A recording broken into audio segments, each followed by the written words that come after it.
70,000 कोटीचा घोटाळा करणारे तुम्हाला माहित आहे, मला माहित आहे, सर्व जनतेला माहित आहे. कालपर्यंत राष्ट्रवादीत असणारा नेता आज भाजपमध्ये जातोय आणि कॉलरवर ताईट करून हिंडतोय हेलिकॉप्टर मध्ये. म्हणजे जनता काही येडी नाही. आपण काय वाचलं किंवा 70 वर्षापासून आपण कुठं आलोय आज, आणि हे कोणामुळे आलो किंवा कोणत्या सरकारमुळे आलो किंवा काय झाले बदल यांना काय सांगायची गरज नाही. पण जे काय विचारतात 70 वर्षामध्ये काय केलं हे पूर्णपणे चुकीचं आहे. म्हणजे आत्ताचं राजकारण चालू आहे असं कोणत्याही वेनं मला तरी वाटत नाही. कारण का तर आता जे चालू आहे ते फक्त आणि फक्त हुकुमशाही चालू आहे. निवडून आल्यानंतर हे म्हणणार मी एक दिवस होतो, ममता दिदी म्हणणार मी सोमवारी होते, हे म्हणणार मी मंगळवारी होतो, अरविंद केजरीवाल सर म्हणणार मी गुरुवारी होतो. असं कसं देश कसं चालणार? बीजेपीचा एक अजेंडा आहे फक्त हिंदू हिंदू. आता आम्ही पण हिंदूच आहे, पण हिंदू आता मनातून हिंदू ठेवायचं, राम आता रामाची भक्ती मनातून ठेवायची. त्याला काय रामाच्या नावावर मत टाकून विकास होत नाही. सगळे म्हणतात हिंदू मुस्लिम होते, असं बीजेपीने कोणत्या गोष्टीत हिंदू मुस्लिम केले? 10 वर्ष झालं भाजपा सरकार सत्तेत आहे. त्यांनी सत्तेत येताना जे काही वायदे केलते, श्वासनं दिलती, त्याची पूर्तता त्यांनी केली का? युवकांनी बदल केला पाहिजे आणि फिरशी काँग्रेसचं सरकार आणलं पाहिजे. सेंट्रल गव्हर्नमेंट जे काही दुरुपयोग करते सत्तेचा आणि विरोधकांना पूर्णपणे नेस्ताभूत करायचं आणि एकाधिकारशाही आणायची, ह्या तऱ्हेचं राजकारण सध्या चालू आहे. 10% आरक्षण आहे, त्याचं आम्हाला अजून दाखलं मिळलं नाही आणि मुदत तर आता फक्त फॉर्म भरायची 6 दिवस राहिली. हिंदू हिंदू म्हणले हिंदू त्याकडे जातात, फक्त त्यांना देवदेवळाशिवाय दुसरं काहीच येत नाही असेल. पण लोकसभेला बीजेपी स्टेबल गव्हर्नमेंट आणि चांगलं काम करतो. न्यायाधीशांवर सुद्धा आरोप करायचे किंवा हे ह्या फेवरमध्ये आहेत असं दाखवण्याचं काम जनतेला हे बीजेपी सरकार करत आहे. आता जे बीजेपी सरकार आहे फक्त राजकारण धर्मावर करते. म्हणजे जातीवाद फक्त 2014 पासून आलाय, अगोदर पासून जातीवाद आहे, उलट आता संपत आलाय. नक्कीच परिवर्तन तर असणारच आहे. आमची सुरक्षा म्हणा, मणिपूरचा किस्सा म्हणा वगैरे, हे सरकारनं त्याच्याकडे पण लक्ष द्यायला पाहिजे. सेमची घटना पश्चिम बंगालचे ते न्यायाधीश त्यांनी बीजेपी बरोबर संपर्क त्यांनी ठेवला होता आणि लगेच राजीनामा दिल्यानंतर राजकारणात आले. इंडिया आघाडी यांच्यात अजून पंतप्रधान पदाचा चेहरा आला नाही आणि हिंदू मुस्लिम काय सुद्धा नाही, प्रत्येकाला नाही भेटतो. सर्वसामान्य साधारण जनतेपर्यंत ह्या योजना पोहोचत नाहीत. तुम्ही आता जर बीजेपी बघितलं तर हे धार्मिक ध्रुवीकरण करण्याचा प्रयत्न आहे यांचा आणि पूर्णपणे विकासावर न मत मागता फक्त धर्मावर मत मागायची. शासनानं महागाईकडे पण थोडंसं लक्ष दिलं पाहिजे. सर्व जनता काय श्रीमंत नाही, प्रत्येक घरी काय अंबानीचं असं वारं वाहत नाही. नमस्कार, मी अविनाश. महाराष्ट्र माझामध्ये आपणा सर्वांचं अगदी मनापासून स्वागत. दर्शको, सध्या संपूर्ण देशभरामध्ये लोकसभेच्या निवडणुकीच्या निमित्तानं वातावरण ढवळून निघालंय आणि आपण देखील महाराष्ट्र माझाच्या वतीनं सातत्यानं लोकांमध्ये जात लोकसभेचे ढोल आणि मुद्द्याचं बोल म्हणत वेगवेगळ्या लोकांमध्ये जाऊन त्यांच्या नेमक्या जगण्या वागण्याच्या काय पद्धतीच्या समस्या आहेत, त्यांचे मुद्दे काय, ते कुठल्या गोष्टीचा विचार सध्या निवडणुकांमध्ये करतायत, या संदर्भानं जाऊन त्यांच्याशी चर्चा करतोय, संवाद साधतोय. खरं तर आतापर्यंत आपण शेतकऱ्यांकडे गेलोय, व्यापारी वर्गाकडे गेलोय, नोकरदार लोकांशी बोललोय, परंतु स्पर्धा परीक्षेसारख्या कठीण परीक्षांचा अभ्यास करणाऱ्या परंतु देशातल्या राजकारणाची, अर्थकारणाची नेमकी जाण असलेल्या विद्यार्थ्यांचं देखील या संपूर्ण निवडणुकीच्या संदर्भामध्ये काय मत आहे हे जाणून घेणं देखील तितकंच महत्वाचं आहे. आणि त्यासाठी मी खरं तर आता आमच्या पंढरपूर शहरामध्ये असलेल्या सारथी अभ्यासिकेच्या जवळ आलोय आणि खरं तर आतमध्ये आता आपण विद्यार्थ्यांशी बोलणार आहोत, संवाद साधणार आहोत. खरं तर यंदाची ही लोकसभेची निवडणूक ही दरवर्षीपेक्षा प्रचंड वेगळ्या पद्धतीची निवडणूक आहे. यंदाच्या लोकसभेच्या निवडणुकीनं कधी नव्हे ते त्या ठिकाणी माध्यमांमध्ये देखील चांगली जागा घेतली आणि मग अशा वातावरणामध्ये ही शिकणारी, अभ्यास करणारी पोरं ज्यांना नेमकं इथल्या अर्थकारणाबद्दल नेमकी माहित आहे, इथल्या राजकारणाबद्दल नेमकी माहित आहे, इथल्या इतिहासाबद्दल नेमकी माहित आहे आणि मग कुठंतरी शेतकऱ्यांसोबत बोलत असताना, व्यापाऱ्यांसोबत बोलत असताना विद्यार्थ्यांशी देखील बोललं पाहिजे आणि ते स्पर्धा परीक्षेसारख्या अतिशय जबाबदार अभ्यासक्रमाचा अभ्यास करणाऱ्या विद्यार्थ्यांशी बोललं पाहिजे. म्हणून खरं तर मी अभ्यासिकेमध्ये आलोय. माझ्या पाठीमागं खरं तर अशा पद्धतीनं व्हिडिओ करणं माझ्यासाठी देखील पहिला अनुभव आहे, नवा अनुभव आहे. परंतु ही अभ्यास करणारी मंडळी नेमकं देशाच्या राजकारणाबद्दल काय म्हणते, यांच्या स्वतःच्या काय समस्या आहेत का, पाठीमागच्या बऱ्याच वर्षापासून सातत्यानं स्पर्धा परीक्षा करणारी मुलं रस्त्यावर येऊन आंदोलन करतायत, त्याबद्दल त्यांची काय खदखद आहे का, देशामध्ये चाललेलं राजकारण काय देशाच्या दृष्टीनं बरं चाललंय का वाईट चाललंय याबद्दल त्यांची काय मतं आहेत का, आता आपली अर्थव्यवस्था काय बऱ्या जागी आहे का, काय बदलायला लागणार आहे या संदर्भात त्यांची मतं काय आहे. ती इतिहासाचा अभ्यास करत असताना किंवा एकूण समाजशास्त्रांचा अभ्यास करत असताना त्यांचं जे आकलन झालंय त्यातून सध्या सुरू असलेलं राजकारण काय बरं चाललंय का, यामध्ये काय बदल व्हायला पाहिजे, अशा बऱ्याच संघांना आपण त्यांच्याशी बोलणार आहोत, संवाद साधणार आहोत. इकडे आमचे काही तरुण मित्र उभे आहेत, त्यांच्यापासून सुरुवात करूया. नमस्कार, काय नाव? शुभम संजय बोरामणेकर. शुभम बोरामणेकर. शुभम, काय करता तुम्ही? एमपीएससी, एसटीआय, पीएसआय काय असते त्यात आधी? मी सध्या राज्यसेवेची तयारी करत आहे. राज्यसेवेची किती वर्षापासून करता? 4-5 वर्ष झाली. 4-5 वर्ष झालं. काय आहे खरं तर स्पर्धा परीक्षा करणारी मुलं मुळात इथल्या देशाची ही काही राजकीय खिचडी झाली आहे त्याकडे बघतेत का, हा पहिला प्रश्न आहे. आणि बघत असतील तर त्यांची काय मत आहेत? सर्वप्रथम तर आता सध्याला लोकसभेच्या निवडणूक आहेत, बरोबर आहे. यामध्ये तरुणाई मुख्य रोल अगदी. हे करते. हा, पण तरुणाईच्या मताला काय किंमत आहे का? कारण की सध्याला स्पर्धा परीक्षेचं स्पर्धा परीक्षेचं युग म्हटलं तर सध्याला मुलांना नोकरीचं शाश्वत नोकरी व्हावी, त्यामुळे स्पर्धा परीक्षेकडे वळणाऱ्या मुलांचा टक्केवारी जास्त आहे. पण सध्याला नोकरभरती हा कळीचा मुद्दा ठरतोय. त्यामध्ये पदभरती ही निघते पण त्यामध्ये सातत्य नाही किंवा पदभरती ही कमी निघते, त्यामध्ये अभाव आहे, सातत्याचा अभाव आहे.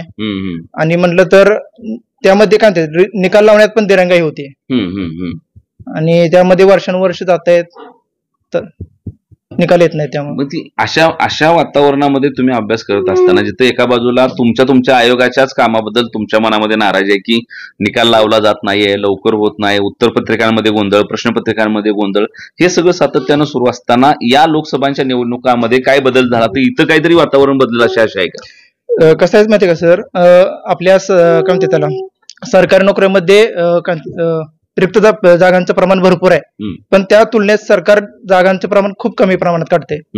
ते जास्तीत जास्त प्रमाणात काढलं पाहिजे आणि परीक्षा पण पारदर्शक प्रमाणात झाली पाहिजे, त्यात पारदर्शकपणा आले पाहिजे आणि निहित वेळेत झालं पाहिजे. ते त्यात पण टाइम बाउंड पाहिजे. युपीएससी जशी एक त्याला एक आपण सिस्टीमनुसार चालते, वर्षभराच्या ती सगळं प्री मेन्स इंटरव्ह्यू सगळं पार पाडते.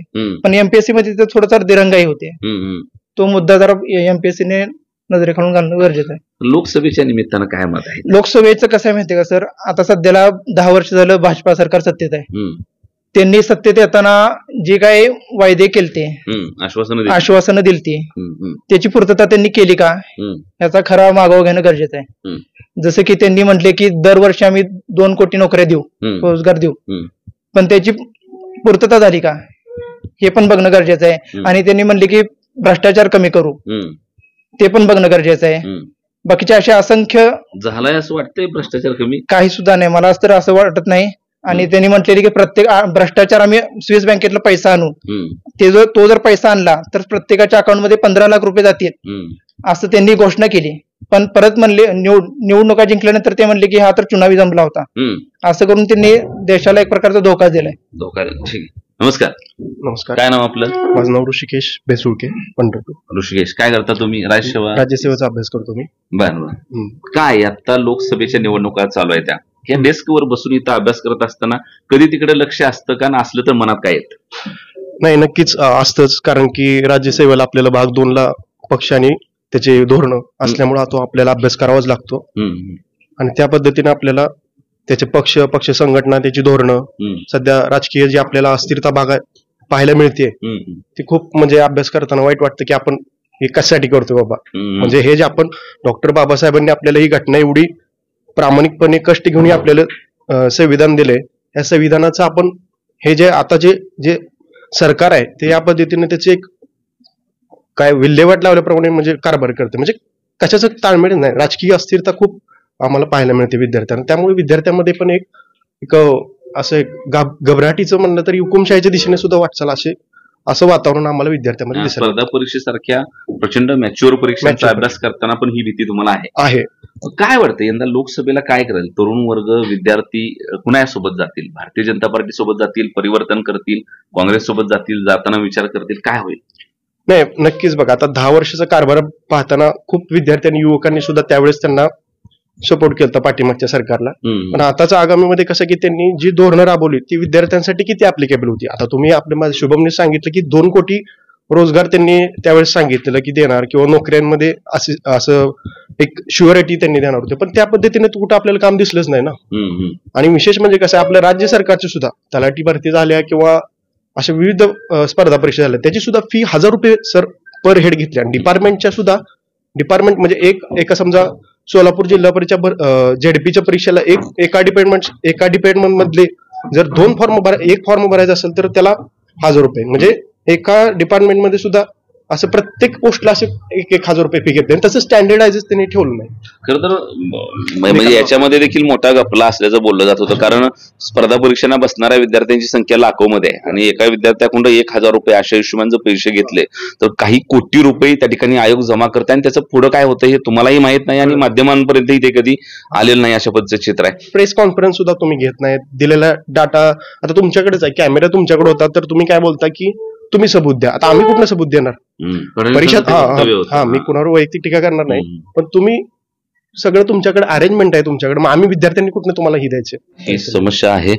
आता अजून बरीच आमचे विद्यार्थी बसतात. खरं तर ही आठवण मला खूप जुनी आहे, कारण मी स्वतः स्पर्धा परीक्षांच्या अभ्यासक्रमातूनच इकडे पत्रकारितेकडे आलेला माणूस आहे आणि ह्या डेस्कवर किती बसायला लागतंय, किती बसलोय याची पूर्ण खरं तर जाणीव आहे, त्याचं भान पण आहे. आणि हे सगळं करत असताना खरं तर कुठल्याही कामापेक्षा जास्त स्पर्धा परीक्षांचा अभ्यास करताना बहुताल बघून अस्वस्थता होण्याचा जो फेज आहे तो इथं जास्त असते, कारण इथं बसलं की सगळंच कळत असतं. इथं आपल्याला इतिहास कळत असतोय, आपला भूगोल माहित असतो, इथं आपल्याला आपलं अर्थशास्त्र कळत असतं, आपलं देशाचं अर्थकारण कुठं चाललंय हे माहित असतं, इथं आकडे माहित असतात. आणि सगळ्यात महत्वाचं म्हणजे इथला कुठचाच खेळ हा व्हॉट्सअपवरचा किंवा सोशल मीडियावरचा आधारित नसतोय, तर इथं सिलेबस आहे, पुस्तक आहे, रोजचं वाचन आहे, रोजची नवीन नवीन आकडेवारी या मुलांना माहित असते. त्यामुळं अस्वस्थता सगळ्यात जास्त कुठं असेल तर ती स्पर्धा परीक्षांमध्येच असते. परंतु जर वेळा पुढची परीक्षा, पुढचा पेपर, प्री मेन्स ह्याच्यामध्ये ही पोरं खरं तर खोलीच्या बाहेर जात नाहीत, इथंच त्यांचा अभ्यास, इथंच सगळा खेळ सुरू असतो.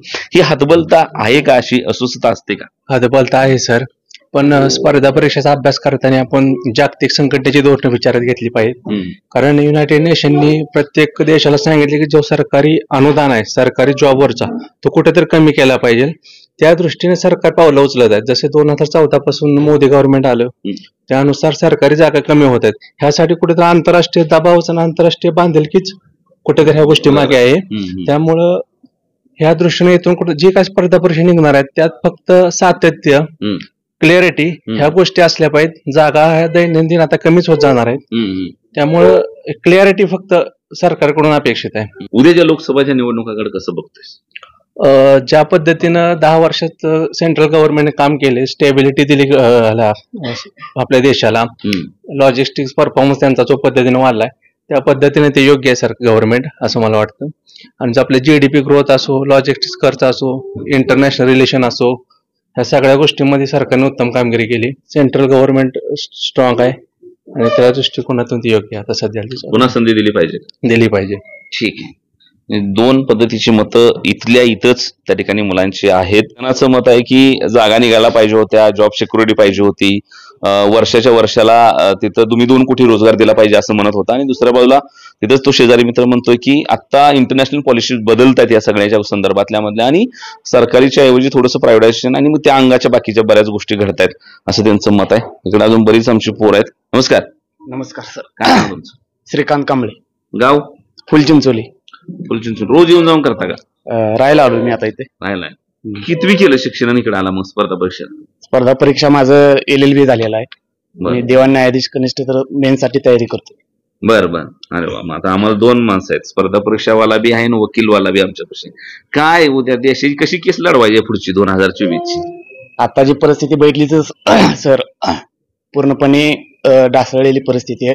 कारण सेंट्रल गव्हर्नमेंट जे काही दुरुपयोग करते सत्तेचा आणि विरोधकांना पूर्णपणे नेस्तानाबूत करायचं आणि एकाधिकारशाही आणायची, ह्या तऱ्हेचं राजकारण सध्या चालू आहे.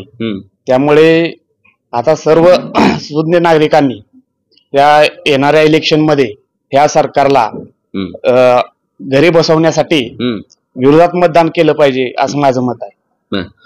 खरं तर आता तुम्ही स्पर्धा परीक्षा करताय, लॉ मधून पुढे आलाय, संविधान धोक्यात आहे असा एक विरोधकांकडून आणि विशेषतः काँग्रेस विचारसरणी आणि डावे अशा पद्धतीची माणसं आता म्हणायला लागलेत की बाबा संविधान धोक्यात आहे.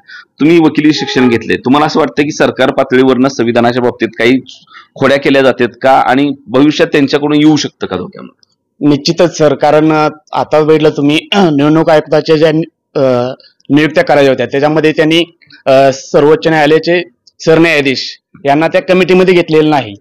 का घेतलं नाही तर हे यांना जे पाहिजे ते लोक त्या खुर्चीवर बसवायचे. आणि जर पाहिलं तर पाठीमागचं पण तुम्ही बघा, त्यांनी 2014 साली कायदा आणला की जी कमिटी नेमली जाईल ज्युडिशियल न्यायिक आणि त्याच्या मार्फत न्यायाधीशांच्या नियुक्त्या करायच्या, तर तो कायदा सेंट्रल सर्वोच्च न्यायालयाने हाणून पाडला.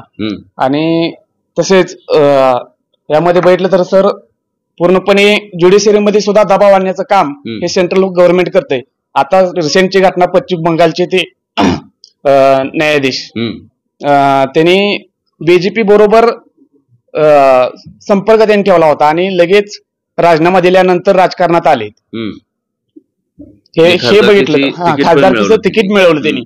हे जे चालू आहे सध्या ते पूर्णपणे संविधानाच्या विरोध आहे. न्यायमूर्ती चंद्रचूड सध्या जे काम करतायत ज्या पद्धतीनं असं म्हणलं जातं खाली किंवा सरकारला अंगावर घेऊन त्यांचं काम सुरू आहे आणि आता जे काही थोडंफार वातावरण शिल्लक आहे त्यामध्ये त्यांचा मोठा वाटा आहे, ही गोष्ट खरी असं वाटतं का तुम्ही? त्याचे अभ्यासक आहात. खरे आहे. जे आपले न्याय चंद्रचूड साहेब आहेत त्यांचं योगदान सध्याच्या घडीला अत्यंत महत्वपूर्ण आहे. कारण इलेक्ट्रोल बॉन्डचा निकाल असेल किंवा जो चंदीगड मेयरचा निकाल असेल त्याच्यामध्ये त्यांनी ह्या सेंट्रल गव्हर्नमेंटचा जो काय हेतू होता तो पूर्णपणे हाणून पाडलेला आहे. आणि त्यानंतर हे निकाल यांच्या विरोधात आले का ह्यांनी लगेच परत यांचे जे काय 600 वकील होते त्यांनी पत्र दिलं की सर्वोच्च न्यायालयावर दबाव आहे विरोधकांचा, का तर यांच्या फेवर मध्ये निर्णय दिले नाही. इथपर्यंत हे विरोधक हे सत्ताधारी आहेत ते चाललेले आहेत की सर्वोच्च न्यायालयाच्या न्यायाधीशांवर सुद्धा आरोप करायचे किंवा हे ह्या फेवर मध्ये आहेत असं दाखवण्याचं काम जनतेला हे बीजेपी सरकार करत आहे. सारथी तुमच्या अभ्यासिक आहे, काय वाटतं वातावरण कसं आहे सारथीचं वातावरण? सारथीचं वातावरण आता मी पण नवीन झालेलं आहे, पण मला वाटतं की आता हे सर्वजण स्पर्धा परीक्षेचे विद्यार्थी आहेत, यांना सर्व स्तरातला अभ्यास आहे, त्यांनी पूर्ण बाजूने विचार केला पाहिजे की बाबा आपल्याला इतिहासात आपण काय वाचलं किंवा 70 वर्षापासून आपण कुठं आलोय आज आणि हे कोणामुळे आलो किंवा कोणत्या सरकारमुळे आलो किंवा काय झाले बदल यांना काय सांगायची गरज नाही. पण जे काय विचारतात 70 वर्षामध्ये काय केलं हे पूर्णपणे चुकीचं आहे. बरे पॉलिसी चुकले असतील म्हणून काय ते सरकार पूर्णपणे बेकायदेशीर किंवा हे होतं एका बाजूने विचार करत होतो किंवा एका धर्माचा करत होतं असं होऊ शकत नाही. तुम्ही आता जर बीजेपी बघितलं तर हे धार्मिक ध्रुवीकरण करण्याचा प्रयत्न आहे यांचा आणि पूर्णपणे विकासावर न मत मागता फक्त धर्मावर मत मागायची हे अजेंडा यांचा बीजेपीचा आहे. मुलांनी टाळ्या वाजवल्या त्या म्हणजे लोकभावना काय आहे इथली हे तुम्हाला त्या ठिकाणी लक्ष देते. थोडे इकडे आमच्या अजून काय मित्र बसलेत त्यांच्याशी. नमस्कार, काय नाव? बसा बसा बसा बसून बोला. अभिजित पिसे. अभिजित पिसे, कुठलं गाव? कासेगाव. काशीगाव. काय कशात चालू आहे अभ्यास? मी आता सध्या उद्याची एक्झाम आहे आपले सेटची, त्याबद्दल मी अभ्यास. सेट बद्दल करत आहे. काय इकडे कुणाला सेट करायचं यंदा 2024 ला? विकास झाला असं वाटतंय का? विकास झाला नाही असं पण म्हणता येत नाही, पण सत्ता एकतर्फी चालली हे एवढं म्हणू शकतो. सत्ता एकतर्फी चालली. ठीक आहे. नमस्कार. नमस्कार. काय नाव तुमचं? तेजस कदम. तेजस कदम, कुठलं गाव? आडिविसाव. आडिव जवळ आहे, मी येऊन जाऊन करतात? हा, येऊन जाऊन करतो. काय कसा अभ्यास करताय? मी आता पोलीस भरतीच करतोय. माझं BCS झाले. BCS झालंय. बर. काय यंदा इथं काय एकूण देशातल्या लोकसभांच्या निवडणुकांकडे काय म्हणून बघताय तुम्ही? आता मागील 10 वर्षाचा विचार केला तर म्हणजे आता परिवर्तन केलं पाहिजे. कारण मागील सरकारनं आपण पाहिलं तर शेतकऱ्यांच्या वस्तू म्हणजे शेती उपयोगी वस्तूवर टॅक्स वाढवलाय. त्यानंतर फिक्स हमी भाव देतो म्हणलेले उत्पादनाला, तसं काय केलेलं नाही. त्यामुळे शेतकऱ्यांचं मोठ्या प्रमाणात नुकसान झालेलं आहे. आपलं म्हणजे सरकार बसल्यानंतर पहिल्यांदा आपण 30 लाखाच्या केंद्रातील पदे भरणार आहे असं म्हणजे हमी दिलेली आहे. मग आपण त्यांना एक चान्स दिला पाहिजे. चान्स दिला पाहिजे. एकूण खर तर आता पलीकडे एक मित्र बोलला की लोकशाही संविधान ह्या गोष्टी धोक्यात असल्यासारखं बोलतात. ठीक आहे, सामान्य माणसं बोलतात वगैरे, अभ्यास करणाऱ्या पोरांना असं वाटतं का असं काय? नक्कीच धोक्यात आहे. कारण म्हणजे हे जे निर्णय घेतात आताच जे सरकार आहे ते निर्णय म्हणजे जवळपास असे निर्णय घेते ते पूर्णपणे हुकुमशाहीला निर्णय आहेत त्यांचे. जे काम करणारे लोक जे आहेत म्हणजे दुसरे राजकारणी जे आहेत त्यांना म्हणजे ED लाव, CBI मागे लावा, काहीतरी करा, म्हणजे तुम्ही आमच्यात या किंवा आत तर जावा. EDचा वापर होतोय असं आमच्या तरुण मित्राचं मत आहे. इकडे पाठीमागची जनता लई जोरात टाळ्या हाणते, तिकडे जरा जाऊन येतो. नमस्कार. काय नाव? युवराज इंगळे. युवराज इंगळे. युवराज कुठल्या गावचं तुम्ही? कवठाळे. कवठाळीच आहे. बरं. कवठाळीत मी परवा गेलतो लोकसभेच्या निमित्तानं. दोन्ही बाजूची लोक होती. भारतीय जनता पार्टीच्या बाजूनी आमदार समाधान आवताडेंनी त्या गावामध्ये निधी दिलं, पुलाची कामं, रस्त्याची कामं म्हणून बरीच मंडळी बोलली. पण शेतीच्या समस्या आहेत, खतांच्या किमतीचा विषय होता, दुधाची फसवी 5 रुपयांचं अनुदान, अशा बऱ्याच अंगाने खरं तिथली लोक बोलले. लाईटचा बी तुमच्या समस्या होती, तो आता नंतर त्याला 6 तासापर्यंत काहीतरी एक्सटेंड केली असं आहे. काय एकूण स्पर्धा परीक्षाचा अभ्यास करणारी मुलं ह्या लोकसभांच्या निवडणुकाकडे काय बघते ती का, हा पहिला प्रश्न आहे. कारण हे इतकं सध्या किचकट झालंय किंवा इतका गोंधळ झालाय की याच्या आईला याचा नाद नको, आपलं आपलं केलेलं बरं, असं बी एक भावना आहे. आणि बघत असाल तर मग कसं बघताय?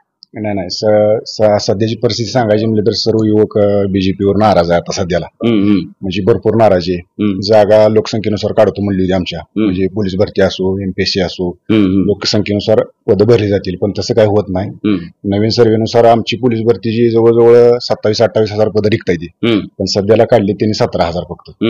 आणि दुसरा एक मुद्दा म्हणलं तर 2022-23 ची सध्या भरती चालू आहे आणि वय पकडलंय त्यांनी 2024चं. मग त्याच्यामुळे जवळजवळ 50,000 ते 1 लाख मुलं ह्या भरतीतून बाहेर पडतील. त्यांचा पण प्रश्न आहे. म्हणजे असं बरेच प्रश्न आहे की बाबा. आणि सगळ्यात महत्वाचं म्हणजे आता दिलेलं सरकारनं 10% आरक्षण आहे, त्याचं आम्हाला अजून दाखलं मिळलं नाही. आणि मुदत तर आता फक्त फॉर्म भरायची 6 दिवस राहिली. मग आम्ही फॉर्म कसा भरायचा, ची नोंद सापडेल त्याला शासनानं लवकरात लवकर प्रमाणपत्र दिलं पाहिजे. म्हणजे जर आता 17,000 भरती जर निघून गेली तर आणि अजून एका महिन्यात जर त्याची नोंद सापडली किंवा त्याचं प्रमाणपत्र निघलं तर त्याचा फायदा त्याला ओबीसीत मिळतच नाही ना, त्याच्यावर भरपूर अन्याय होतोय. मग असं बऱ्याच गोष्टी येते की अडचण निर्माण होती विद्यार्थ्याला. 2024ला काय होईल असं वाटतं? तरुणांना काय झालं पाहिजे, काय करणार आहात? मला तर वाटतं वैयक्तिक म्हणलं तरी युवकांनी बदल केला पाहिजे आणि फिरशी काँग्रेसचं सरकार आणलं पाहिजे. आणलं पाहिजे. हा, हो, ठीक. नमस्कार. नमस्कार. काय नाव तुमचं? राहुल देठे. राहुल देठे. गाव? टाकळी.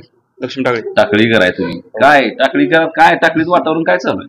काय सध्या काँग्रेसचं सगळीकडे वातावरण आहे. काँग्रेसचं चालू आहे. का वैतागली लोक एवढी बीजेपी? काय लोकांच्या खिशात पैसे नाहीत, कपडे फक्त वरनं चांगले दिसते ते, काम तर काय नाही, बेरोजगार आहेत. आता इथं आम्ही पण चांगले कपडे घालतोय पण सरांना फी द्यायला पैसे नाहीत आमच्याकडे, अशी परिस्थिती आली आहे. काय भाजप सरकार काय आश्वासनं देत आहे आणि काय पूर्ण करत नाही.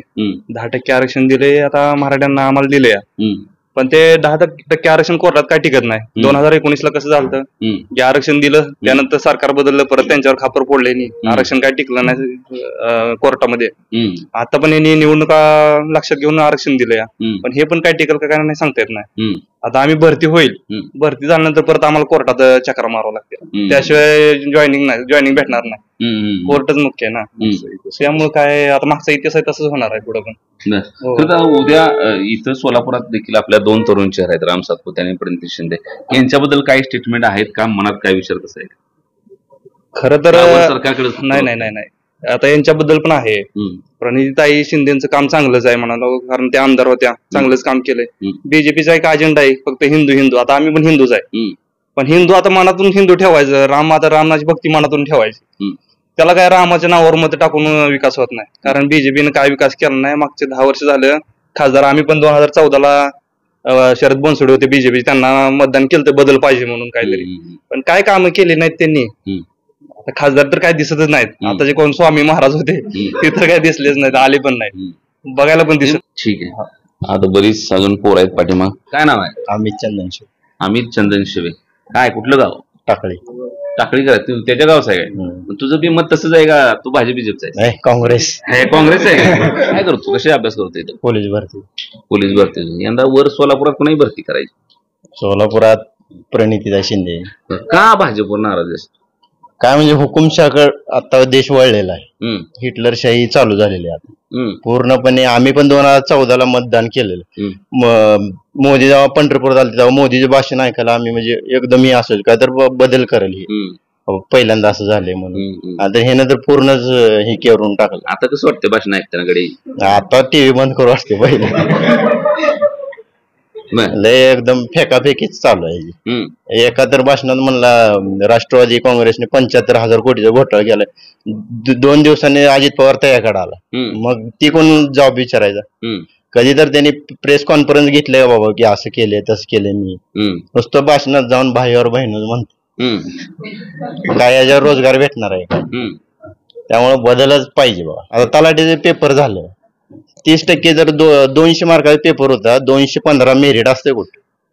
कशाचा पेपर होता? तलाठीचा पेपर. किती मार्काचा? 200 मार्काचा पेपर, 215 हे लागले त्याचं मेरिट. एक्स्ट्रा प्रश्न सोडून वाटलं होतं. कुठलं नॉर्मलायझेशन म्हणून, कसलं नॉर्मलायझेशन, यांना हे महसूल मंत्री त्यालाच कळत नाही नॉर्मलायझेशन काय. ते म्हणते भ्रष्टाचार नाही झाला, असं चालू आहे सगळं. पेपर बी ती येते ती तुम्हाला सगळ्या तेजच आहे, आणि नॉर्मलायझेशन तुम्हाला पुढे का म्हणते सगळ्या तेजच आहे.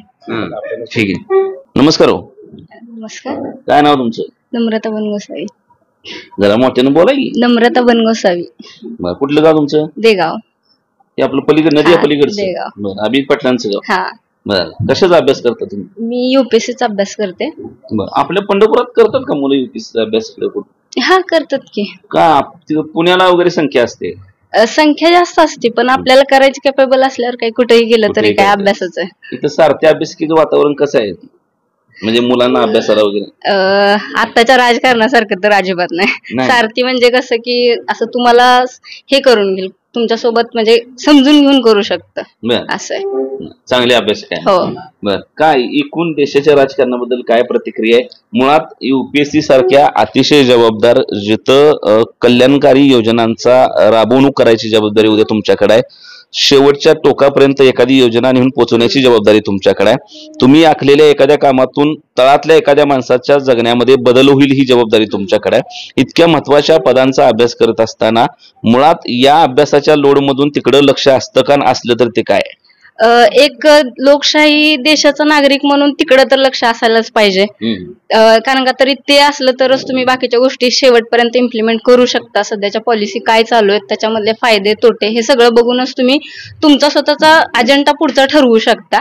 आणि आत्ताच राजकारणात म्हणजे आत्ताचं राजकारण चालू आहे असं कोणत्याही वेनं मला तरी वाटत नाही, कारण का तर आत्ता जे चालू आहे ते फक्त आणि फक्त हुकुमशाही चालू आहे. त्याच्यामध्ये राजकारणामध्ये तुम्ही सध्या भारत हा लोकशाही देश आहे, पण ह्याच्यामध्ये की जे काही की लोक आहेत त्या लोकांना आउटसाइड करूनच जे काल चालू आहे ते सगळं चालू आहे. कसं होईल असं वाटतं उद्या भविष्य काय वाटतं तुम्हाला, किंवा एकूण तरुण पोरं ह्या देशाच्या भवितव्याबद्दल काय विचार करतायत? भारताला भविष्य आहे का? असलं तर ते कसं आहे? त्यासाठी परिवर्तनच असावं लागणार की आहे ते सरकार पुढे घेऊन जायला पाहिजे? नक्कीच परिवर्तन तर असणारच आहे, आणि भारताचं फ्युचर अजून खूप चांगलं आहे, कारण का तर भारताला मागचा पण इतिहास आहे. कारण का काय की कधीतरी कुठल्या ना कुठल्या अनुभवातूनच भारत शिकत आलाय आणि आजपर्यंत एवढ्या टॉप 5 मध्ये येऊन थांबलेला आहे. आणि आताची जी युवा पिढी आहे त्यांनी 2014 जसं मागच्या सरकारला निवडून दिलं होतं, तो पण एक चेंजच होता, परिवर्तनच होतं. पण त्याच्यातून आता 2014 पासून आतापर्यंत जे काही अनुभव आलेत त्या अनुभवातून अजून एकदा ही काही युवा पिढी आहे ती अजून एकदा चेंज घडवून आणेल. आणि पुन्हा कधी असं वाटतं का की लोकशाही प्रक्रियेमध्ये आपल्याला हा एक आणि हा एक असे दोनच पर्याय उपलब्ध आहेत? तुम्ही 10 वर्षापूर्वी आपण सगळेच तरुण होतो, 2014ला आपण सगळ्यांनी परिवर्तनासाठी मतं दिली आणि भाजपला निवडून दिलं. आता पुन्हा 10 वर्षानंतर आपल्याला वाटतं की आपली फसवणूक झाली आणि आपल्याला पुन्हा पूर्वीच्या काँग्रेसकडे जावं लागते. तर भारतीय जनता पार्टी आणि काँग्रेस ह्याच्यात सोडून एक इथल्या राजकारणामध्ये सक्षम तिसरा पर्याय असावा, लोकांसाठी तो उपलब्ध असला पाहिजे, तिथं काहीतरी काम झालं पाहिजे भावना आहे तरुण? हो आहे, कारण का तर काय की जेव्हा तुम्ही आताच्या भारताच्या राजकारणामध्ये जेव्हा युवा पिढी जाईल, ज्यांना की ऍक्च्युअल मध्ये जे काही युवा लोक आहेत ज्यांना रोजगार नाही, किंवा जे शेतकरी लोक आहेत जिथून ते मुलं आलेत, ज्यांना काही फॅमिलीची पण कंडिशन माहिती आहे, आपले पालक शेती करतात किंवा मिडल क्लास आहेत, तर त्यांच्या भावना काय, ते काय रोज स्ट्रगल करतात. जे युवा पिढी आहे ती रोज अभ्यास करताना किंवा जे काही भरती निघत नाही किंवा बेरोजगार आहे, आता 80% भारतामध्ये बेरोजगार आहे, तर हे सगळं त्यांनी अनुभवलेलं आहे.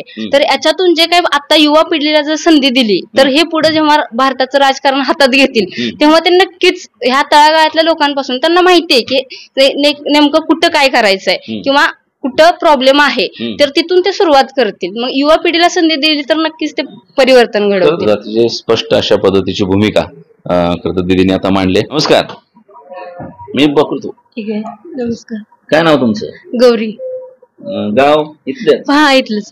पंढरपूरच्या? हा, पंढरपूर. कशाचा अभ्यास करता तुम्ही? एमपीसी. काय स्पर्धा परीक्षेचा अभ्यास करताना राजकारणाकडे लक्ष आहे का? हो आहे की. काय प्रतिक्रिया त्याबद्दल? सरकारने निर्णय घ्यायला पाहिजे लवकरात लवकर. म्हणजे ज्यामुळे आहे ना आता एमपीसी वगैरे युपीसी जे अभ्यास करतात ना त्यांना आता एमपीसी वर विश्वास वाढल्यासारखं होतं. काय काय जण डिप्रेशन मध्ये जातात, जे काय काय डिप्रेशन मध्ये पण जातात आणि काय काय ते अभ्यासामध्ये पण टिकून पण राहतात. हे विद्यार्थ्यांवर डिपेंड असतं. पण सरकारचा निर्णय घेऊन विद्यार्थ्यांना त्याच्यामध्ये सपोर्ट द्यायला पाहिजे. कारण का आता काय काय विद्यार्थी असतात जे 4-5 वर्षापासून अभ्यास करतात, काय काय जे असतात आता नवीन सुरू केलेलं असते. त्यामुळे जे जुने असतात ना त्यांना अभ्यासापासून ते निघून जाते आणि जे नवीन असतात ते टिकून राहतात त्याच्यामध्ये. सरकारनं स्पर्धा परीक्षा बाबतीत काय तर नीट निर्णय घ्यायला पाहिजे. नमस्कार. नमस्कार. काय नाव तुमचं? हिना समीर तांबोळी, गाव टाकळी. टाकळी शहर. काय करता तुम्ही? पोलीस भरती करतो. पोलीस भरती करताय. बरं. काय हे सगळं करत असताना वर राजकारणाकडे लक्ष असतं किंवा मोबाईलवर वगैरे काय असतं? लक्ष असतं. काय वाटतं हे सगळं बघून वरचं, म्हणजे चाललंय ते बरं चाललंय, बरं नाही चाललं, त्याचा तुमच्यावर काय परिणाम होतोय? काय राजकारण फक्त म्हणजे धर्मावर आता जे बीजेपी सरकार आहे फक्त राजकारण धर्मावर करते. तुम्ही युवा पिढी म्हणजे आर्थिक स्थिती हे बदलत नाही. फक्त धर्माबद्दल बोलणं किंवा धर्मात जातीभेद करणं, भांडणं लावून देणं म्हणजेच फक्त राजकारण ही बीजेपीचं राजकारण झालं. त्या आधी जी काँग्रेस सत्ता होती एवढं नव्हतं की हिंदू मुस्लिम म्हणा किंवा धर्माबद्दल म्हणा अशा राजकारण एवढं दंगे झाले नाही जेवढं बीजेपी सरकार करते. आता उत्तर प्रदेशमध्ये तसे दंगे खूप झालेले आहेत. त्याच्यात माहोल खराब होतं. मग लोक जी हातावर जे धंदे करतायत पोटाच्या मग त्यांच्यावर इफेक्ट होते. त्यांच्या जातीभेद केलं तर म्हणतात की ह्या हिंदू किंवा ह्या मुस्लिम लोकांकडनं खरेदी करू नका, असे पण काही मुद्दे बघायला भेटले टीव्ही मध्ये. आणि दुसरं म्हणजे तर बाहेरच्या देशातून येणारे जे फॉरेनर आहेत वगैरे तर सुरक्षित आहेत का नाहीत महिला ते पण बघायला पाहिजे. फक्त जे काय बघतो आपण महिलांची सुरक्षा म्हणा, मणिपूरचा किस्सा म्हणा वगैरे हे सरकारनं त्याच्याकडे पण लक्ष द्यायला पाहिजे. फक्त बाहेर देशात जाऊन प्रवास करणं किंवा दुसऱ्या पंतप्रधानाशी मिळणं वगैरे हे सोडून महिलांबद्दल काय चालू आहे, काय सुरक्षा काय ते बघायला पाहिजे सरकारनं. हिनाजी तुम्हाला आवर्जून हा प्रश्न विचारतो की खाली तुम्ही जिथं राहता ज्या टाकळी परिसरामध्ये राहता जिथं खरंच असा हिंदू मुस्लिम भेद आहे, द्वेषाचं वातावरण आहे किंवा एवढ्या वर्षापासून खरं तर ग्रामीण भागामध्ये हिंदू मुस्लिम परिवार एकत्र राहतात. आता हे भारतीय जनता पार्टी सरकारला जे वाटतंय की हिंदूंना मुस्लिमांपासून धोका आहे किंवा मुस्लिमांना हिंदूंपासून धोका आहे, असं खाली जगताना कधी रोजच्या जीवनात तुम्हाला असं वाटलंय? कधी असं आपल्या गावावरच्या लोकांनी एकमेकांमध्ये भेद केले? आता आम्ही ग्रामीण भागात राहतो तरी एवढं वाटत नाही, पण दुसरीकडे आपण दुसऱ्या गावात गेलो वगैरे तर तसं तिथं जाणून येतं की बाबा हा हिंदू मुस्लिमचा आहे किंवा असे जातीभेद करतात म्हणून. पूर्वी हे नाळ घट्ट होती? पूर्वी एवढं नव्हतं, पण जेव्हा काँग्रेसची सत्ता होती तेव्हा एवढं दिसून आलं नाही की हिंदू मुस्लिम करतात किंवा दंगे वगैरे एवढे होतात म्हणून. जेवढं आता चालू टीव्ही मध्ये जेवढं आपण बघतो काय टीव्ही मीडियावर तरुण कोणाचा विश्वास? आम्हाला तर विश्वास नाही, कारण की जी आताची जी काय दाखवतात न्यूज वगैरे ते फक्त मोदी मीडिया म्हणतात ना, ती जी सरकार म्हणेल ते सगळं सत्य. सरकार आज म्हणेल तर हे खरं नाही तर नाही, आणि जी रियालिटी चालू आहे ते लपवण्याचा प्रयत्न करतात मोदीची सरकार. तुम्ही तरुण आहात, काय तरुण मुलं उद्याच्या निवडणुकांमध्ये करतील? बदल होईल का, परिवर्तन होईल का, आणि पुढे नवा भारत मुलं कसं बघतायत? परिवर्तन नक्कीच होणार आहे. आणि आम्ही जास्त करून ही धर्मावर न बघता की फ्युचर म्हणजे जागा किती काढाल वगैरे ह्याच्यावर सगळं लक्ष असणार. आणि अतिशय नीटनेटकी महत्वाची आणि संवेदनशील आणि कळीच्या मुद्द्यावर खरं तर त्या बोललेत की हिंदू मुस्लिम वगैरे अशा करून कुणी तरुण मुलं मतं देणार नाहीत आणि हे नाही करायला पाहिजे असं त्यांचं अतिशय प्रामाणिक मत आहे, ते त्यांनी त्या ठिकाणी दिले. पलीकडे अजून काही मुलं नव्यानं आले ती त्यांच्याशी बोलूया. नमस्ते. नमस्ते सर. काय नाव तुमचं? चैतन्य पाटील. गाव? टाकळी सिकंदर. टाकळीची सिकंदर टाकळी. मला वाटलं टाकळीची संख्या इथे बरीच आहे. भीमा कारखाना. बर. काय वातावरण काय लोकसभेचं लक्ष आहे का? पहिली महत्वाची गोष्ट अभ्यासातून आहे की, आणि दिलं पाहिजे असं वाटतं? आहे की वाटतं. काय वाटतं मग काय व्हायला पाहिजे? काय चाललंय? कोणतं जरी गव्हर्नमेंट आले तर स्टेबल पाहिजे. स्टेबल नसेल तर मग आता आपण पाकिस्तानचं उदाहरण बघतोय, ते पूर्ण हे झालं. तसं पाहिले तर आता हे इंडिया आघाडी यांच्यात अजून पंतप्रधान पदाचा चेहरा आला नाही. आता हे आलं, इलेक्शन आलं, कधी येणार यांचा परिवर्तन पाहिजे, पण कोण येणार? हा महत्वाचा मुद्दा आहे ना, कारण देश चालवायचं, आपला घर चालवायचं म्हणलं तरी जबाबदार वडील चुलता लागतो, तेव्हा घर चालतं. हे जर देश चालवायचा म्हणल्यावर कोण कॅपेबल कोण आहे, हा महत्वाचा मुद्दा बघितला पाहिजे सगळं. आणि दुसरा मुद्दा म्हणजे सगळे म्हणतात हिंदू मुस्लिम होते, असं बीजेपीने कोणत्या गोष्टीच्या हिंदू मुस्लिम केल्यात त्या? सगळ्यांचा विकास होतोय, घर प्रत्येकाला भेटतंय, बाथरूम प्रत्येकाला प्रत्येक गोष्ट भेटतात, आयुष्यमान योजनेतून 5 लाखापर्यंत उपचार होते, जन औषधी केंद्रातून तुम्हाला 70% औषध फ्री भेटतात. आपल्या पंढरपूरमध्ये कमीत कमी 15 मेडिकल असतील, जिथून 70% आपले फ्री मेडिकल भेटते कन्सेशन. दुसरी गोष्ट बघायला गेले तर आपलं मेडिकल कॉलेज झाले, अजून हॉस्पिटल झाले, ह्या सगळ्या गोष्टी बघून हे केलं पाहिजे. परिवर्तन झाले तरी त्यांनी कोण होणार हे परिवर्तन झालं तरी पंतप्रधान पदाचा चेहरा कोण होणार आणि देश कोण चालवणार एवढं, आणि कोण कॅपेबल आहे जे एवढं इंटरनॅशनल लेवलला आपल्या भारताचं जे एवढं हे झाले 10 वर्षात, ते पुढे कोण घेऊन जाईल हा पहिला विचार केला पाहिजे. ठीक आहे, परिवर्तन झालं पाहिजे, कोणत्याच पक्षानं 10-15 वर्षाच्यावर नसावं, प्रत्येकाला संधी भेटली पाहिजे, पण कोण हे करणार, कोण करणार तुमचं अजून पर्याय कोण? अजून राहुल गांधी ठीक आहे, पण त्यांनी मग जाहीर का केलं नाही? जाहीर केलं पाहिजे. परत निवडून आल्यानंतर हे म्हणणार मी एक दिवस होतो, ममता दीदी म्हणणार मी सोमवारी होते, हे म्हणणार मी मंगळवारी होतो, अरविंद केजरीवाल सर म्हणणार मी गुरुवारी होतो. असं कसं देश कसं चालणार? आपल्या महाराष्ट्रात आपण बघतो स्टेबल गव्हर्नमेंट नाही तर किती आपला तोटा होतो. ते बरंच महाराष्ट्रातलं गव्हर्नमेंट अनस्टेबल करण्यात भारतीय जनता पार्टीचा वाटा आहे असं वाटतं. महाराष्ट्रात असेल, पण लोकसभेला बीजेपी स्टेबल गव्हर्नमेंट आणि चांगलं काम करतो. विकास झालाय असं वाटतं, भरपूर झालं. साधारण आता खरं तुम्ही योजनांची नावं सांगितली, भारतीय जनता पार्टी, काँग्रेस असेल किंवा आता इतर पक्ष असतील त्यांच्यामध्ये एक संधता नाही असा एक तुमचा त्यामधला त्या ठिकाणी आरोप आहे. उद्या 2024ला ही मुलं म्हणतात की परिवर्तन होईल. 2014ला ज्या मुलांनी मोठ्या आशेनं बीजेपीला मतदान केलं होतं तीच मुलं परिवर्तन करतील. वाटतंय असं काय होईल का पुन्हा एकदा मोदींचाच विजय होईल असं? येथील मोदींनी कसं माहिती का, आपण कोणत्या पक्षाच्या आहारी न जाता आपण प्रॉपर विचार केला पाहिजे की आपला देश घर चालवायचा म्हणलं तरी आपला आई वडील स्ट्रॉंग लागते तेव्हा घर चालतं, बरोबर आहे ना? एवढा मोठा देश चालवायचा म्हणल्यावर कोण आहे? बरोबर. जे ह्यांना म्हणजे ह्यांच्यात अजून जागा वाटप होत नाही. आणि हे जातीवाद म्हणले तर मूळ म्हणले तर हे बाकीचे विरोधक करतात. जनगणना झाले, कशाला पाहिजे ह्यांना? आत्ताच पाहिजे ना इलेक्शनच्या तोंडावर, हे विचार केला पाहिजे तरुण पिढीनं. हो ठीक आहे. म्हणल्यावर राहुल गांधी म्हणते राहुल गांधीच पर्याय आहे. मोदी सरकार जे आहे ते पूर्ण जातीवादी सरकारनं आतापर्यंत जे केलेलं आहे पूर्ण, आणि जे योजना म्हणले मागाशी ती, तर हे गरिबांपर्यंत कुठल्या योजना पोहोचल्या नाहीत त्या, पोचते त्या पण काही जणांना पोहोचत नाही त्या, जे तळागाळात आहे त्यांना काही पोहोचत नाही. आणि सगळ्यात महत्वाचा मुद्दा म्हटलं तरी जातीवाद आजपर्यंत म्हणजे गावागावात अजून जातीवाद तसाच आहे. ही काय जातीवाद अजून थांबला नाही मोदी सरकारचा. म्हणजे हे सगळं हिंदूच करते. म्हणजे बाकीचे जे अदर कास्ट आहेत, समजा दलित असेल म्हणजे असं आदिवासी असतील, त्यांना अजून तर काय म्हणजे असं सेफ्टी अजून नाही गावागावात. ठीक आहे सर. म्हणजे जातीवाद फक्त 2014 पासून आलाय का? अगोदर पासून जातीवाद आहे, उलट आता संपत आलाय. हो. आणि हिंदू मुस्लिम काय सुद्धा नाही, प्रत्येकाला न्याय भेटतो, प्रत्येकाला योजनेत प्रत्येकाला लाभ होतो. नाही भेटत. पहिलं. नमस्कार. तुमचं नाव काय? राजकुमार कवडे, गाव बंडीशेगाव. बर. तुम्हाला वाटते का ह्या दोघांची मतं ऐकून तुम्हाला काय वाटते? नाही, आता देश पातळीवर म्हणलं तर आता जगामध्ये भारत सगळ्याच बाबतीत पुढे गेलाय. आपण आता 10 वर्षाच्या किंवा 12 वर्षाच्या ह्याच्यावरून आपण जज करू शकत नाही, कारण पहिले जे अगोदर होते ते 50-60 वर्ष होते.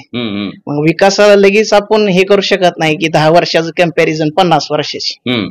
त्यामुळं जग पातळी आपल्या देश पातळीवर म्हणलं तर भारताला जगात सगळीकडे ओळख मिळाली. प्रत्येक ठिकाणी आपण आघाडीवर आहे, स्पोर्ट मध्ये असेल प्रत्येक गोष्टीमध्ये आघाडीवर आहे. आपली इकॉनॉमी सुद्धा बऱ्या लेवलला आहे. फक्त देश पातळी स्पोर्टला तर आपण काय 2011 ज्यावेळेला भाजपचं सरकार नव्हतं त्यावेळेस आपण वर्ल्ड कप जिंकला होता. क्रिकेटमध्ये आपण चांगलं खेळत होतो.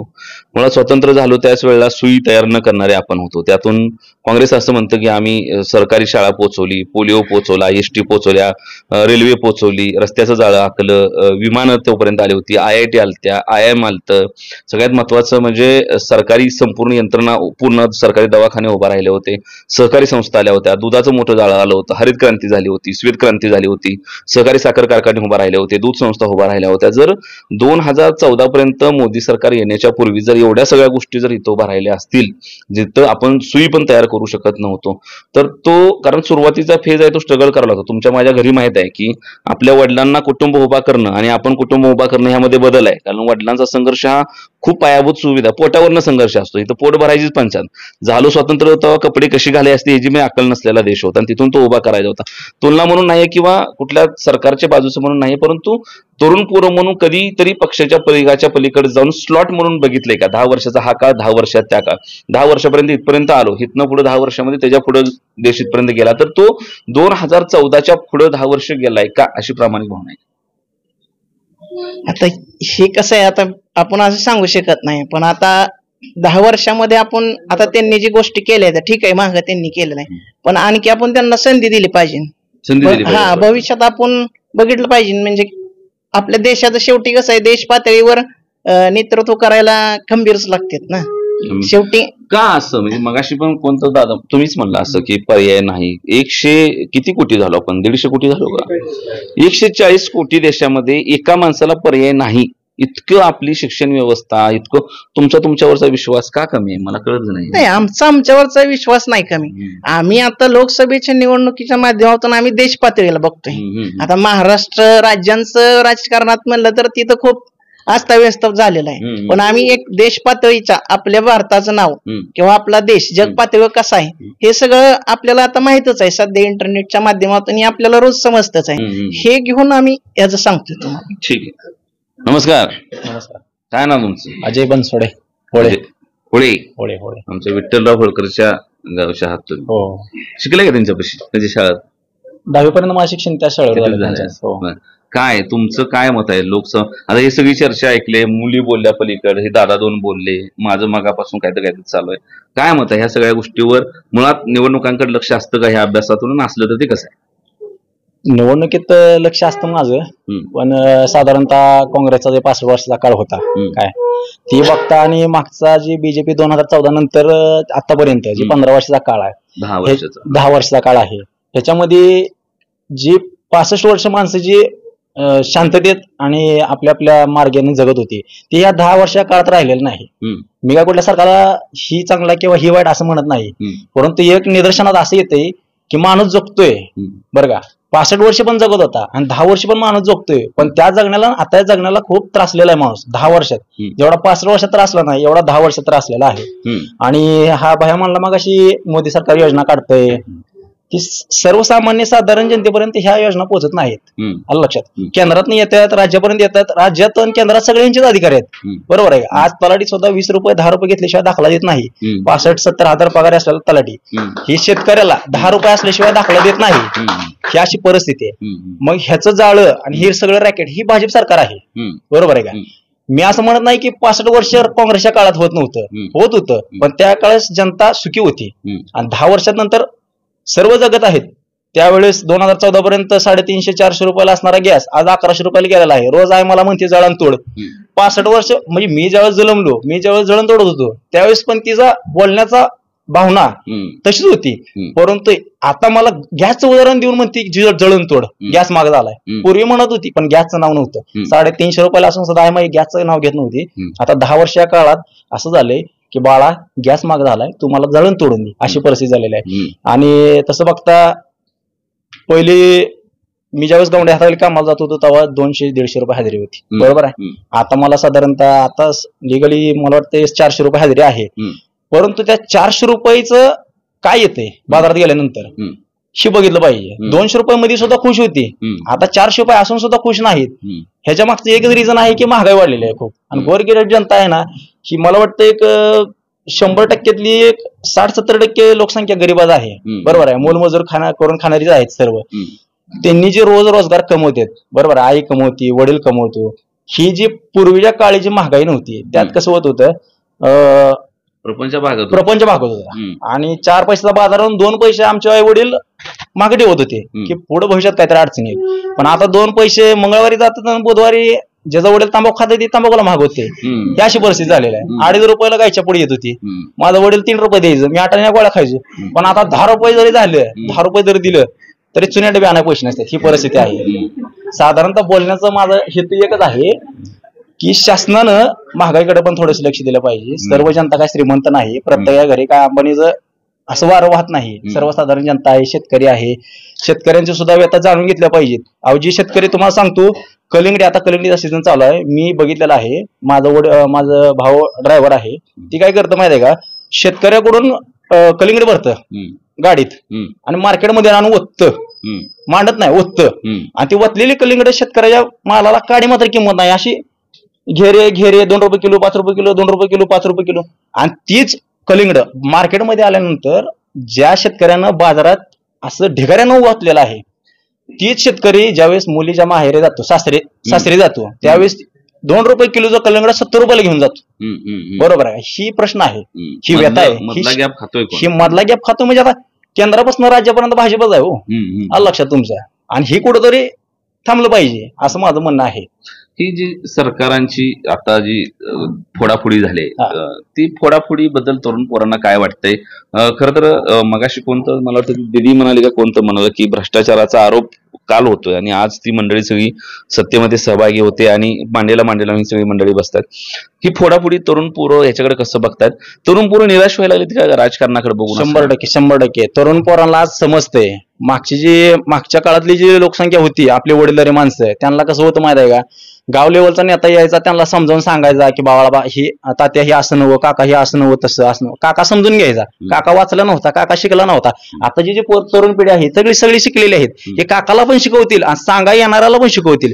तुम्ही आता व्हिडिओ बघतायच, मोदी जर गावोगाव फिरत आहे, त्या रथाला विरोध होत आहे प्रचंड. कशामुळे होत आहे? मी विरोध करत नाही किंवा ह्या लायब्ररीतले 4 जण विरोध करते असं नाही.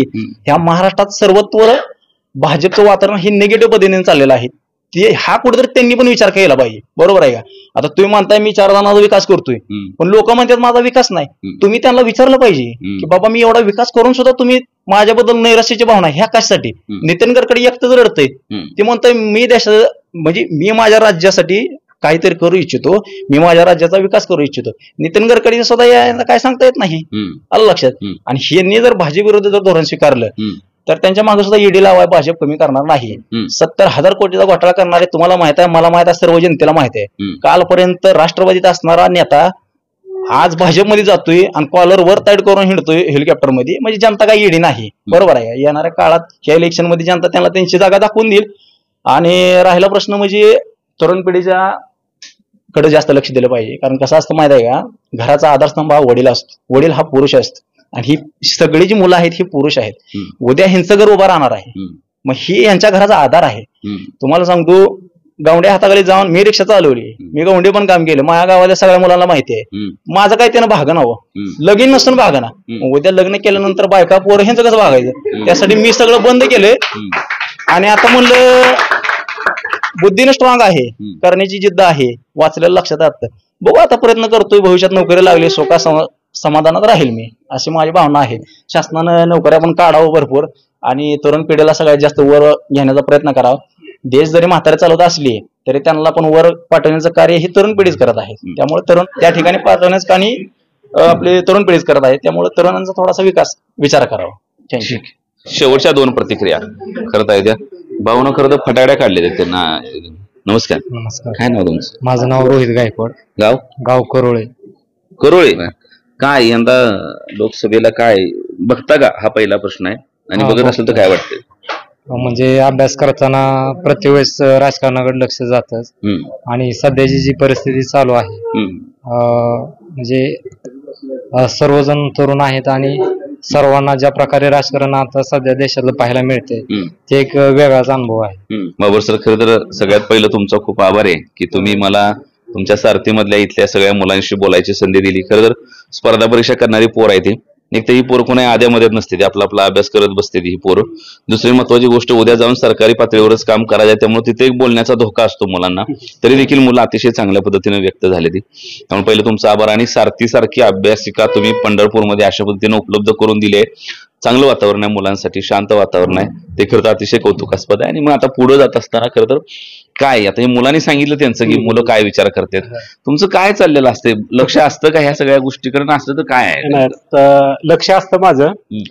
साधारण मुलांचा कसा अभ्यासाचा टाइम एक फिक्स ठरलेला असतो, त्यानंतर चहाला वगैरे मुलं खाली गेले की त्यांच्या हमखास राजकारणाच्या गप्पा होतातच. त्यातून ऐकाय भेटतं परिवर्तन आहे, असं आहे, बाकीच्या गोष्टी सगळ्याच गोष्टी ऐकाय भेटतात. पण दोन गोष्टी आता मुलांच्या ह्याच्यातून काय माया कानावर होतात की ह्यावेळेस सोलापूरचं भाग्य आहे की दोन्ही तरुण उमेदवार भेटलेत सध्या, की ह्यांना तर कमीत कमी तरुणांविषयी हे जाणीव असेल. मेन गोष्ट म्हणजे सोलापूर सारखा आपला म्हणजे नाही म्हटलं तर दुष्काळी जिल्हाच आहे. अशा जिल्ह्यातल्या तरुणांची सुरुवातीपासून नोकरी म्हणा, हे स्थलांतर होणं पुण्यासारख्या ठिकाणी असं जाणं, ह्या समस्या सुरुवातीपासून राहिल्यात. पाठीमागचे खासदार कोण होते, ते कुठल्या पार्टीचे होते त्याचा काही विषय नाही, पण असं एवढ्यात हे लक्षात आलं की जे पूर्वीचे होते ते सगळे कुठल्याही पार्टीचे असू दे, त्यांनी कधी ह्या विषयाला गांभीर्याने घेतला नाही, तरुणांच्या नोकरीला रोजगाराला वगैरे. तर आता अपेक्षा आहे की कुणी काही ना कुणी का असं ना, जर ह्या कॅमेरा थ्रू जर मुद्दा पोचत असेल तर तरुणांच्या स्थानिक रोजगाराचा वगैरे प्रश्न गांभीर्याने विचार करावा, ही अपेक्षा आहे. दुसरं काय. ठीक आहे. तर या सारथी अभ्यासिका आमच्या पंढरपूर मधल्या आमच्या तरुण सहकारी मित्रांच्या मैत्रिणीच्या खरं प्रतिक्रिया आहेत. देशाचं राजकारण एक प्रचंड वेगळ्या पद्धतीने चाललंय, देश वेगळ्या पद्धतीने त्या ठिकाणी हाताळला जातोय, वेगळ्या पद्धतीनं बऱ्याच गोष्टी मांडल्या जात आहेत, समोर येत आहेत. खरं तर सगळ्यात महत्वाची गोष्ट म्हणजे सगळ्यात पॉवरफुल काय असेल तर ती तरुणाई असते, हे सर्व श्रोत आहे, सगळ्यांना माहित आहे. आणि पॉवरफुल असलेली मंडळी नेमका काय पद्धतीचा विचार करतात, काय पद्धतीच्या भूमिका घेतात. उद्या मतदान करताना या मुलांचा यांच्या एका मतदानावर हक्क आहेच, परंतु ही मुलं इतकी स्ट्रॉंग आहेत आणि त्यात पटवून देण्यात अभ्यासाने इतकी हुशार असतात की ही मुलं घरातल्या मतांवर देखील परिणाम करू शकतात आणि घरातली मतं कुठल्या दिशेला गेली पाहिजे यावर देखील त्यांचं कमांड असतं. त्यामुळं इथल्या मुलांच्या मनामध्ये नेमकं काय चाललंय, काय शिस्तय, हे फार महत्वाची गोष्ट आणि तेच खरं तर आपण जाणून घेतलं.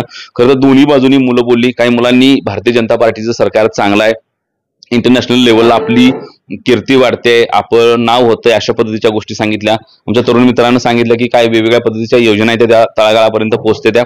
बऱ्याच जणांनी भारतीय जनता पार्टीच्या एकूण राजकीय पद्धतींवर नाराजी व्यक्त केली. भारतीय जनता पार्टी फोडाफोडीचं राजकारण करते ते त्यांना मान्य नाही.